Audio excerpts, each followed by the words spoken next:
I've got to get these bottles down and see if I completely mess this up. Cheers, beautiful people. Welcome back to Aged in Oak. I'm John. Let's continue this Penelope tournament. This is the next to the last battle in the first round. So let's just go ahead and get into it. All right, so first one is going to be this one. And the second one is going to be this one. And I will pour these into the Glens. And while I do, as usual, I will remind you that if you like what I'm doing here, please hit the subscribe button and click that bell to be notified for when I put out new stuff.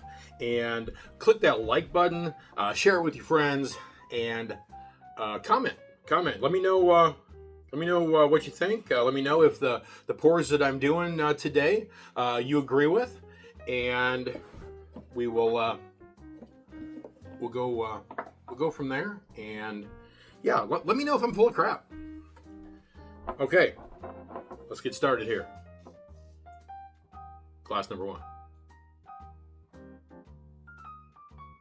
Wow, there is. It's interesting. It kind of comes off like one of those scented kitchen cleaners.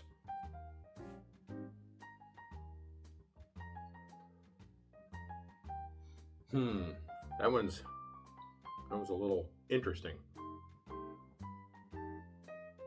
The first thing I get on the nose is that cleaner, and it's honestly it's kind of hard to get past to get anything else.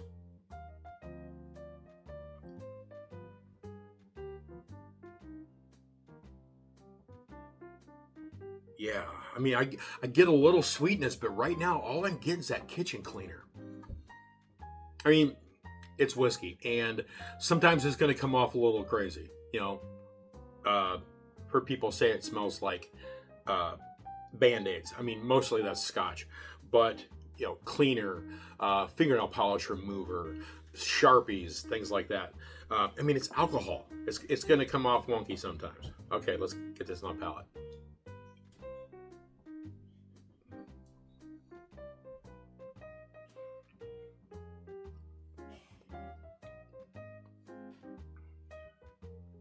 Wow,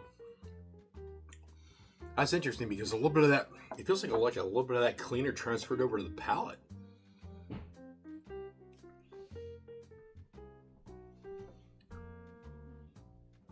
It does kind of taste like it might be finished. I'm not positive on that, but it does kind of come off like it might be finished. There's not a whole lot of finish left in here, and honestly, I've done these so far apart that I'm not even sure which ones are and which ones aren't. So,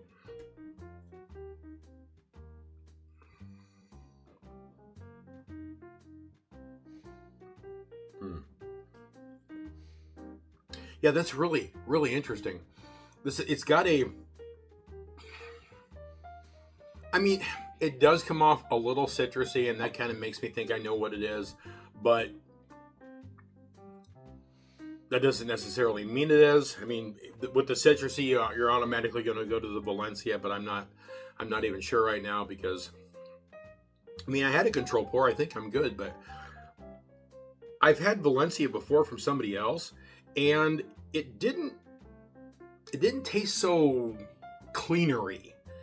You got a definite orange off of that last batch of, you know, the previous batch of Valencia. I think the one I have is the batch 4, and I think his was the batch 3. And there was a distinct orange. So, you know, based on that, if this is anything like that one, then I don't think this is the Valencia. But I don't know what else it would be. It's really interesting.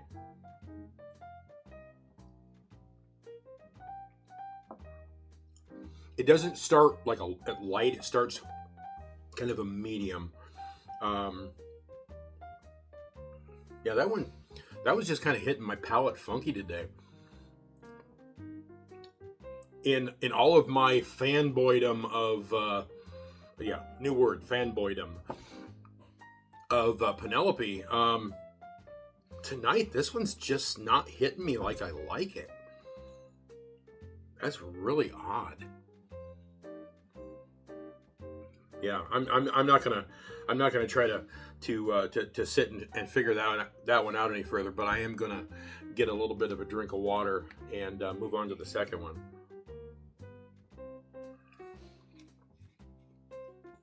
I'm hoping that my palate's just a little off, because if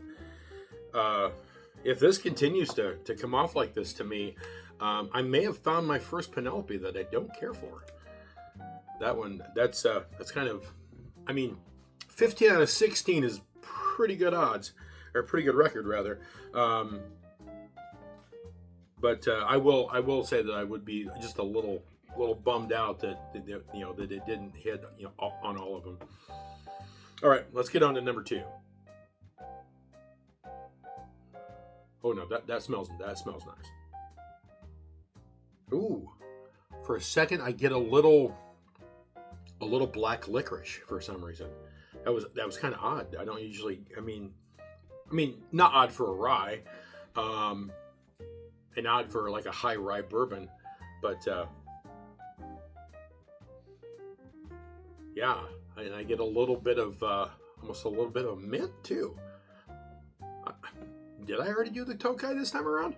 I'm gonna have to check the old records here once I get through the pass through.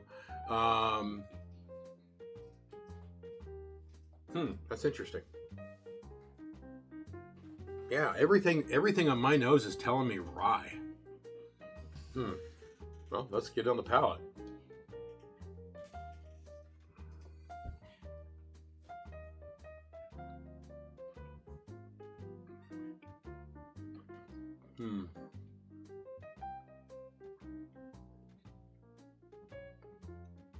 Now that's weird.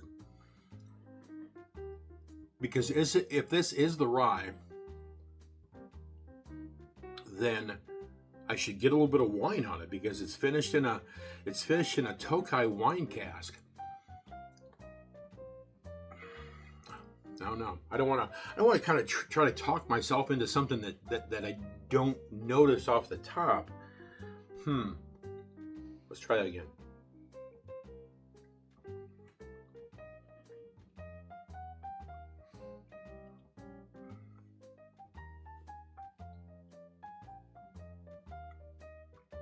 Okay.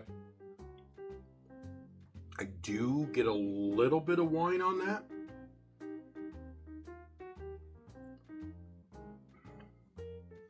And I think if I remember correctly, the first time that I reviewed the Tokai, I think I had made the comment that it doesn't come off like a normal rye on the palate because of the Tokai finish.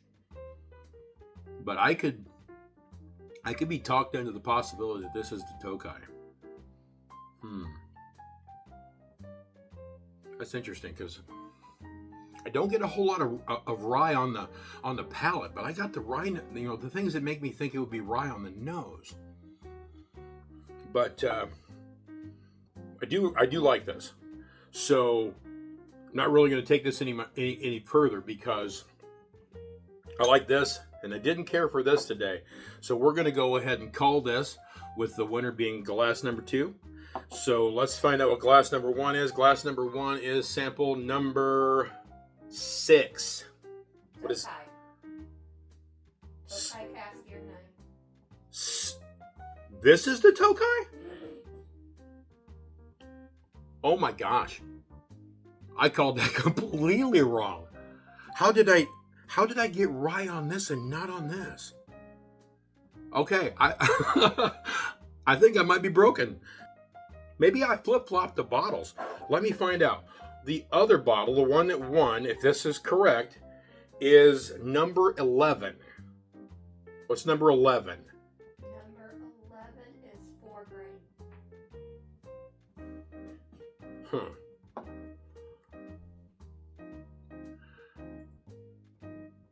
I'm not so sure that I didn't accidentally get these backwards.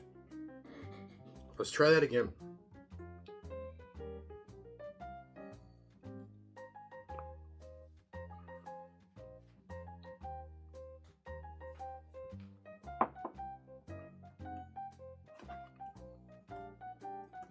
This is, I'm puzzled here.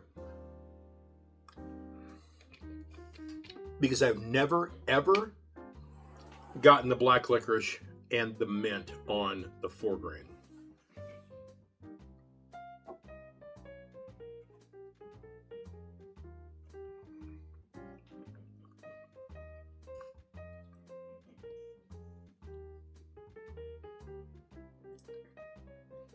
Okay, I've got to figure this one out. Okay, this is saying that the 4 grain was in this one, and the Tokai was in this one. So, let's put a little bit of the Tokai in here.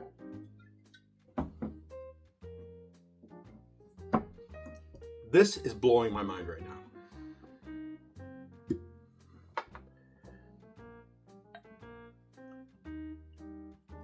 And some 4 grain in this.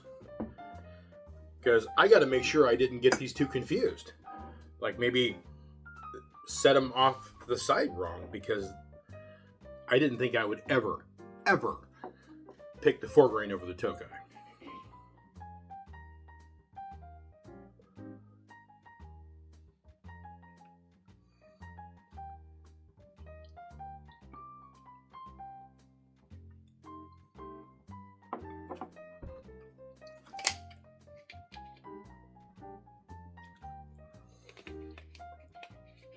Now that and that don't taste the same. I think I flipped them.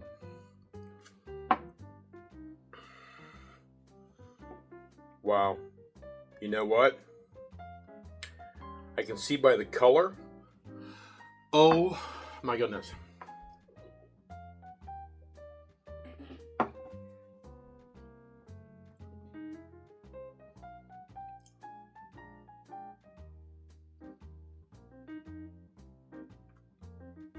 I got it right. I didn't confuse them. I can see by the color in the glasses that it's right. This blows my mind. This is the 4 grain. This is like their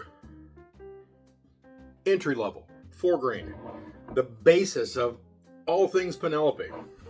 This being the Cooper series, the sought after Cooper series, the Tokai.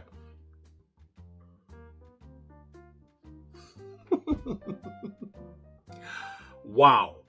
I just chose in a blind the 4 grain over the Tokai. And I am a rye nut, and this is one of my favorite Penelopes. I am floored. I very sadly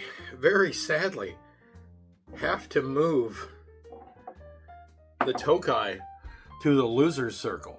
Oh my gosh, this is crazy. I know there's a couple people out there that are going, "You sure you like rye?" I can think of one person in particular who is thinking that right now. But I guess it's like in football, any given Sunday. Wow, this. I mean, I can't dispute this one. I mean, if this one won, this one won. I can't change it because it nullifies the rest of the tournament if I do. Wow, the winner, Penelope Four Grain, and it knocked out the Tokaji Cask Rye, and I'm still just wow. Okay, I guess we'll just call this one, and I'll kick myself later for this, I'm sure, but is what it is. So find a bottle of Penelope that you love. Until we do this again, which should be the last one of round one. Cheers.